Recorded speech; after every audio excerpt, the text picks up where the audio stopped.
A nivel político, digamos que en la época en la que vive Kant, nos vamos a encontrar dos situaciones un poco distintas. Una que es el rey absoluto. Kant va a vivir en Prusia, o nace en Prusia, vive en Prusia. Y el rey que hay es Federico II el Grande, es decir, un rey absoluto. Este rey absoluto gobierna por la gracia de Dios y nos vamos a encontrar dos pensadores que van a defender este gobierno absoluto. Uno es Baudin, que es francés, y otro es Thomas Hobbes, que no puede aceptar el hecho de que el rey sea rey por derecho divino, ¿no? Sino que Hobbes lo hace rey a través del contrato. ¿Por qué surge la teoría del contrato en el siglo XVII? Pues surge porque, como ya hemos dicho, con el protestantismo existe una separación entre lo que es Dios, la ley de Dios, y lo que es la ley humana, y ya no existe una relación a través de lo que va a ser la ley natural. Y evidentemente la única manera de fundamentar y legitimar las leyes es planteando que existió un contrato primigenio entre el rey y los súbditos, ¿no? Para que tengamos que seguir ese contrato y tengamos que asumir esas normas, ¿no? El otro autor es John Locke, lo tenéis aquí, ¿vale? Que va a defender una postura más parlamentarista, más moderna y típica de Inglaterra, ¿no? En Inglaterra, como todos sabemos, pues existía el gobierno absoluto. El Parlamento intentó frenar un poco el poder del rey. Existía un Parlamento que intentaba frenar el poder del rey y el rey, pues, quería, ¿no? Creo que era Jacobo, si no estoy confundida, quería conseguir pues todo el poder, ¿no? De tal manera que inicia una guerra contra lo que va a ser el Parlamento y al final pues gana el Parlamento con Cromwell a la cabeza y se impone una época que se supone que existe un cierto parlamentarismo, pero casi es una dictadura de Cromwell y esto se va a mantener pues hasta la muerte de Cromwell. Cuando muere Cromwell se intenta instaurar de nuevo lo que va a ser la monarquía absoluta, pero esto no tiene éxito, se da una revolución en las calles de Londres, si no estoy confundida, que es la Gloriosa, y que termina con la proclamación de la monarquía parlamentaria y llamando a Guillermo de Orange, que será el que ocupe, digamos, el trono, y así es como comenzará lo que va a ser la teoría parlamentarista y que vamos a ver en John Locke, ¿vale? Ahora cuando veamos este autor.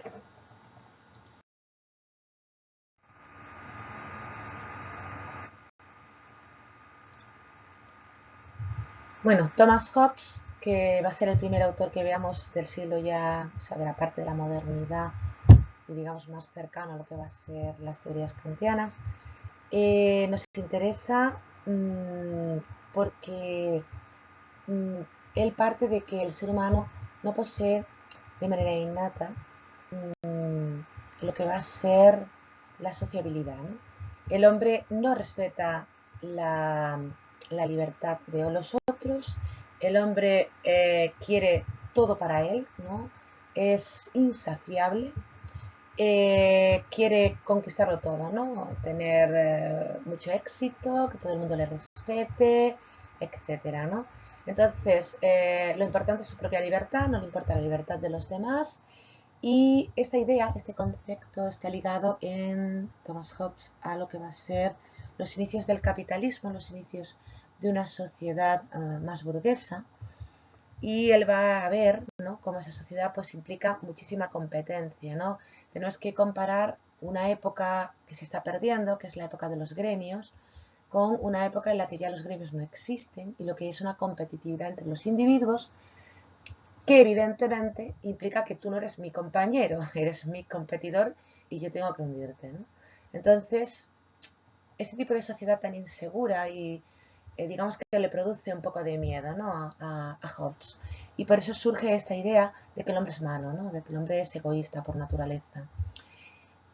Y lo único que le queda, evidentemente, es vender su libertad a cambio de su seguridad, ¿no? Como quiere estar seguro, vende la libertad a un individuo, que en este caso es el rey.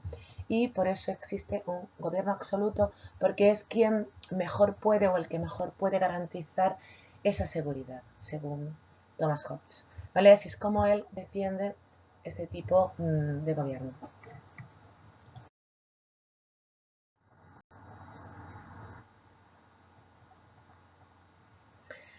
Por otro lado tenemos a John Locke. John Locke, que es va a escribir algunas ideas sobre la tolerancia, una carta sobre la tolerancia, ¿vale? Religiosa, en la que curiosamente los ateos pues no son dignos de confianza, según Locke.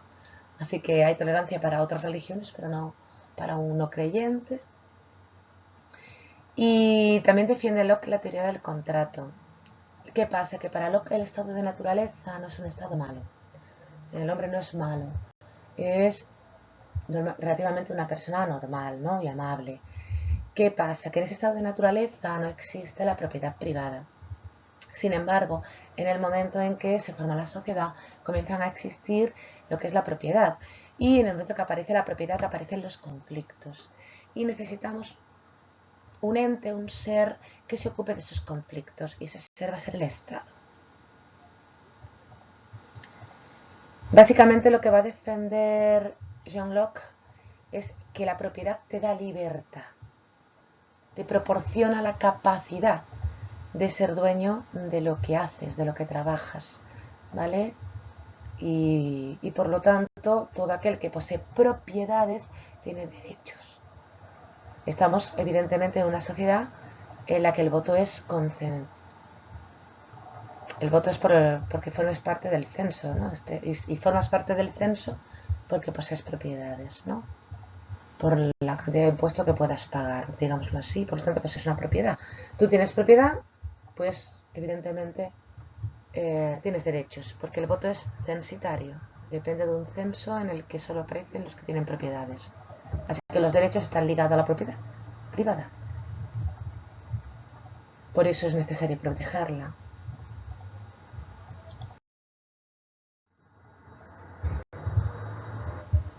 Bueno, y ahora vamos a ver pues a David Hume. David Hume es un autor que va a tener muchísima influencia en Kant, porque él va a defender una idea fundamental y es el lenguaje, ¿no? Según Hume, el lenguaje científico no se parece para nada al lenguaje moral. El lenguaje científico utiliza descripciones, es decir, juicios descriptivos de lo que hay, ¿vale? Y por lo tanto se estudia lo que es la relación de causa-efecto, mientras que el lenguaje moral es prescriptivo, es decir, nos dice lo que debemos o podemos hacer, es decir, habla del deber. Y en el deber hay una valoración de los hechos, pero no una descripción de los hechos. Se valora si es correcto o incorrecto hacer algo. Evidentemente, nosotros vamos a valorar las cosas, las diferentes acciones, pues dependiendo de los resultados que hayamos obtenido al haber actuado de una determinada manera anteriormente, ¿no? El problema de la ética de Hume es que es una ética que no puede ser universal, ¿no? Sino que es particular, depende de los individuos.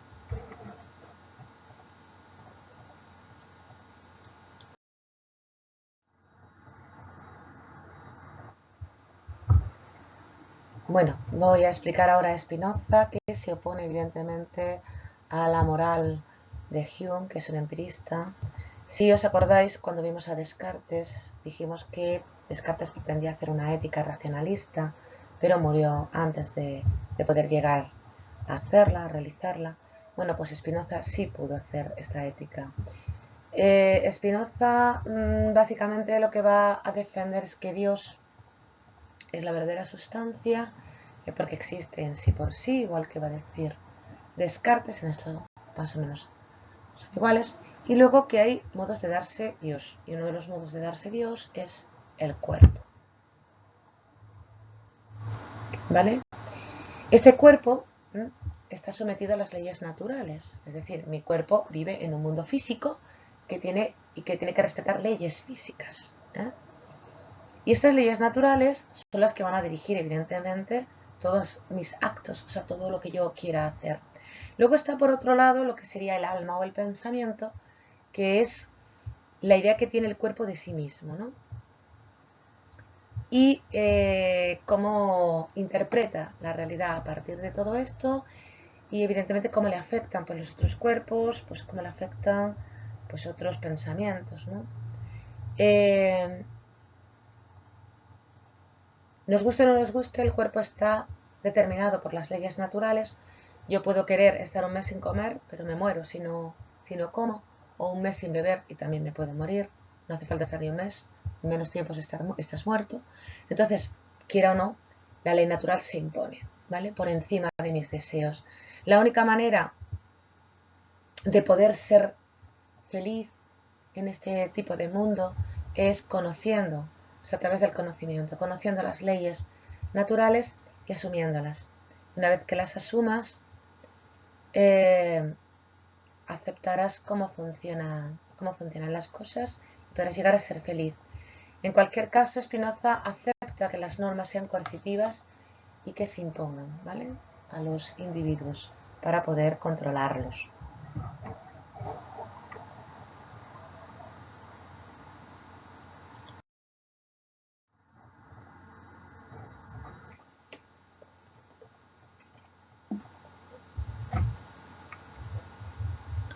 Bueno, vamos a ver ahora Rousseau y con esto terminamos un poco lo que son los antecedentes de Kant y la teoría kantiana y empezaremos ya pues, a hablar de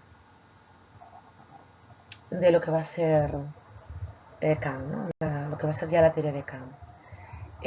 Rousseau es un pensador que va a defender que existe un estado de naturaleza. Este estado de naturaleza el hombre es un poco indiferente. No es ni bueno ni malo, simplemente es indiferente. Todo le da un poco igual, ¿no? No es un ser egoísta ni nada, casi parece un animal, ¿vale? Este estado de naturaleza se rompe pues en el momento en el que aparece la sociedad y la gente empieza a poseer propiedad privada. En ese instante empiezan los conflictos, empiezan los problemas y por eso el hombre pues vende esa libertad que posee a un rey todopoderoso, a un rey absoluto, y ese será el primer contrato que firme el hombre. Luego aparece otro contrato, un segundo contrato, que es el contrato social, que defiende el concepto de voluntad general. La democracia que va a defender Rousseau es una democracia directa. Casi todo el mundo en este siglo va a defender ese tipo de democracia, quizás recordando la democracia griega. Y el concepto más interesante para Kant va a ser el concepto de voluntad general. La voluntad general es una voluntad más allá de los intereses particulares de los individuos, es decir, se basa en el bien común, no en mi bien personal. Cuando a mí me expropian un terreno para construir una carretera necesaria para todos, para que haya más trabajo en el pueblo, para lo que sea, evidentemente a mí me fastidia cuando me expropian los terrenos, no me hacen un bien, me hacen probablemente un mal, ¿no? En ese caso, mi bien particular no coincide con el bien general, no siempre es lo mismo. No confundamos los bienes particulares con el bien general, porque no es lo mismo. Normalmente el bien particular sale perdiendo frente al bien de la mayoría. ¿De acuerdo? Es un poco el concepto. Veamos qué es lo mejor para todos, aunque no sea lo mejor para mí, ¿no? Para poder conseguir llegar a ese bien común, el hombre necesita echar mano de su razón natural y tener unos valores sólidos, y para eso es imprescindible la educación. ¿Qué pasa? Que la educación no debe estar manipulada en ningún momento, ni siquiera por el Estado.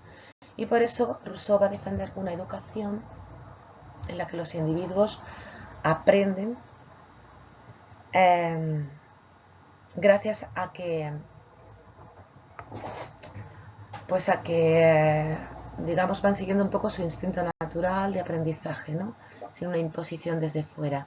Es un poco defender cierta educación autodidacta, ¿no? Vamos aprendiendo por nosotros mismos.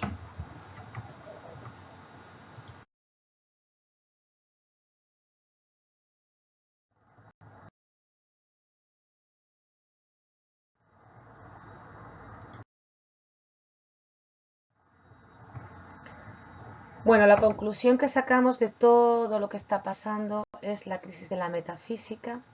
Se va a basar esta crisis sobre todo en el hecho de que aparece una ciencia que hace las cosas mejor que la metafísica, y es la física, ¿vale? Porque es capaz de explicar la realidad a través de experimentos, y es capaz de avanzar, mientras que la metafísica se ha quedado, digamos que, retrotraída, ¿no? a meras teorías y a meras ideas. La única manera de poder superar esto es pues intentando darle otra dimensión distinta a la metafísica, ¿no? El intento de Kant va a ser que la metafísica se ocupe sobre todo del estudio, digamos, de la parte más metodológica en el ámbito de la ciencia, en lugar de ocuparse del aspecto, digamos, que hasta entonces se había estado ocupando, ¿no? Que era, digamos, el intento de explicación de la física, ¿no? El intento de explicación de que existe un Dios final y todo esto, ¿no? Esto, digamos, que lo va a eliminar Kant de la ecuación, en lo que va a ser la metafísica. Bueno,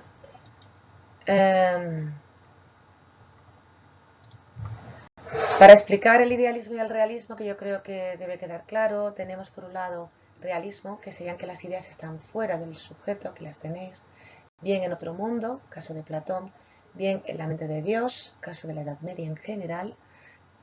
Y vamos a ver que existe una relación entre lo que es este mundo de las ideas y la mente humana, ¿no?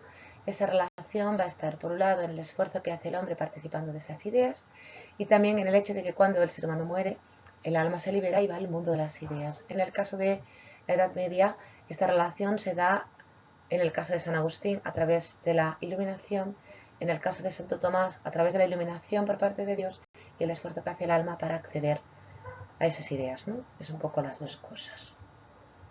Otra cosa importante de este tipo de concepto realista o de mundo realista o de planteamiento realista es que los objetos, el mundo físico, se parece a las ideas porque o bien son una copia de las mismas, ¿vale? Fueron copiadas por el demiurgo, ¿no?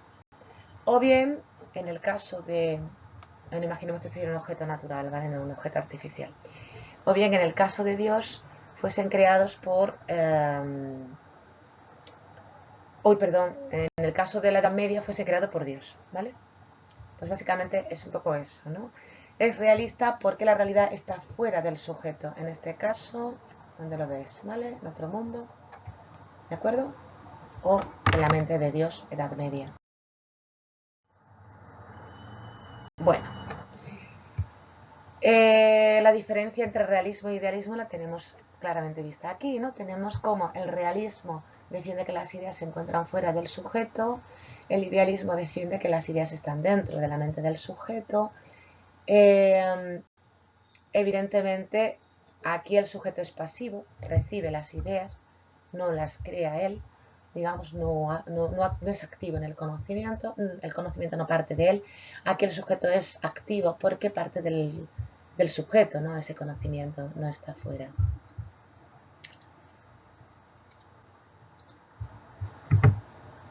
¿Vale? Esto es la modernidad, que las ideas se queden en la mente del sujeto.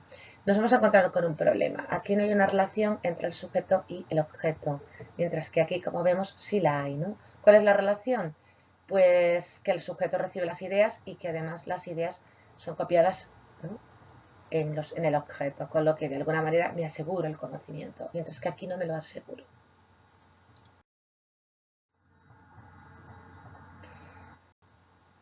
Bien, ¿cómo solucionan este problema del idealismo, racionalismo y empirismo? Lo van a solucionar de forma distinta. Para el racionalismo, las ideas han sido puestas por Dios en la mente del ser humano, son innatas, iguales para todos, lo que implica ya un conocimiento objetivo. Y luego, por otro lado, pues las ideas son, esas mismas ideas sirven para crear el mundo, ¿no?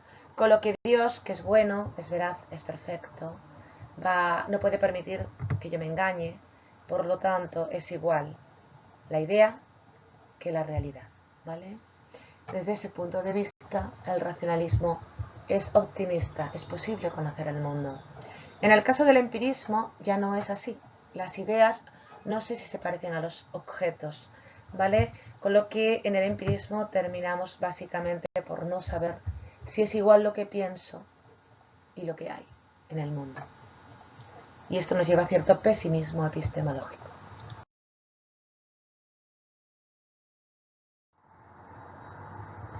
Recordemos también que existía el mecanicismo. El mecanicismo defendía que todo el mundo era mecánico, ¿verdad? Todo existía una serie de causas y efectos y todo se movía, todo movimiento en este mundo dependía de unas leyes físicas, biológicas, etc. Eso va a tener unas consecuencias importantes. Las consecuencias que nos vamos a encontrar se hallan en el hecho de dónde está el alma, ¿verdad? Porque si el cuerpo no necesita del alma para moverse, entonces realmente el alma, ¿dónde está?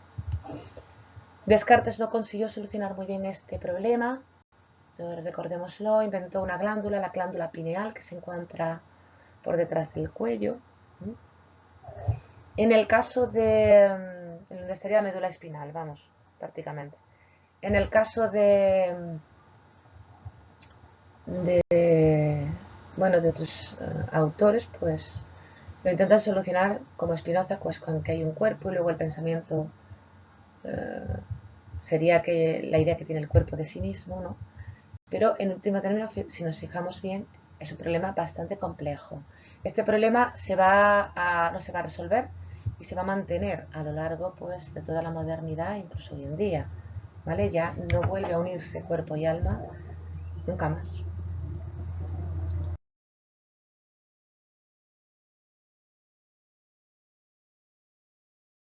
Resumiendo un poco, ¿vale? ¿Qué es lo que estamos viendo?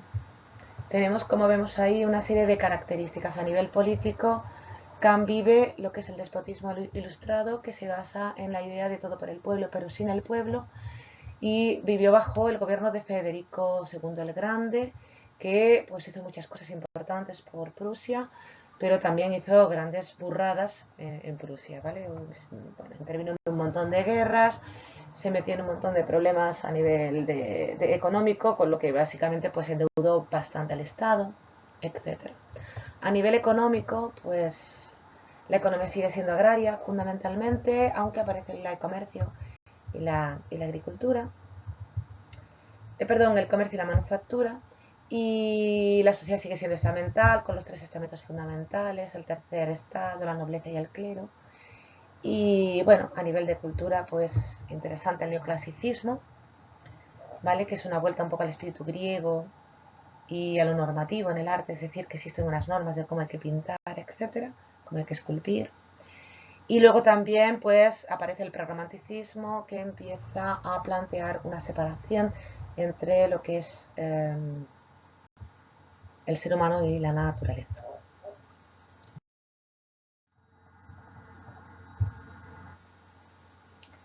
A nivel filosófico, pues vamos a ver que lo más influyente en Kant va a ser el racionalismo y el empirismo. Hay una serie de diferencias entre el racionalismo y el empirismo que voy a enumerar un poco aquí. ¿Vale? El racionalismo cree que el conocimiento comienza en la razón, desecha la experiencia como posibilidad de conocimiento, la experiencia no es fiable. En el caso del empirismo sería al revés, todo conocimiento comienza en la experiencia y tiene un límite, es decir, no podemos ir más allá de ella. Y además, la razón es la que puede inventar cosas que no están, ¿no? Si se desliga en exceso de la experiencia. Podemos confundirla un poco con la imaginación, digamos. En el racionalismo la realidad se puede conocer, en el empirismo la realidad no sabemos si la podemos conocer. El cuerpo es lo único posiblemente real en el mundo empirista, en tanto que en el mundo racionalista el cuerpo es una realidad, por supuesto. El alma es una realidad en el mundo empirista, es inmortal, por supuesto. En el mundo, el mundo racionalista y en el mundo empirista, pues El alma como tal exactamente no tiene por qué existir. De hecho, más o menos sería un poco la memoria, o sea, sabemos quiénes somos porque poseemos memoria, que sería una reconstrucción que hacemos nosotros de todas nuestras experiencias, ¿no? Entonces, es un poco distinto el planteamiento. Y respecto a la ética y la política, pues en el caso del racionalismo la ética se basa en la razón, en el caso del empirismo en la experiencia, por supuesto. La ética es universal, en el racionalismo no lo es, en el empirismo cada cual pues se plantea un modo de lo que está bien y de lo que está mal, ¿no? No es algo que valga para todo el mundo igual. Al igual que el bien, la justicia en el caso del racionalismo se basa en la voluntad general, que va más allá del interés particular. En el empirismo se basa en lo útil, la mejor para la mayoría, y por tanto en la simpatía que podemos desarrollar hacia otros, diferentes a nosotros. En las leyes, pues el racionalismo acepta que existe contrato, ¿no? Y el empirismo también acepta el contrato. La idea ya he explicado cuál es, ¿no? De tener que aceptar el concepto de contrato. Y por último, el concepto de libertad, que en el racionalismo prácticamente es eliminada para conseguir así una ética universal, y que en el empirismo pues es lo más importante. Lo que pasa es que es sobre todo individual, porque la libertad social sería distinta, ¿no? Sería otra cosa.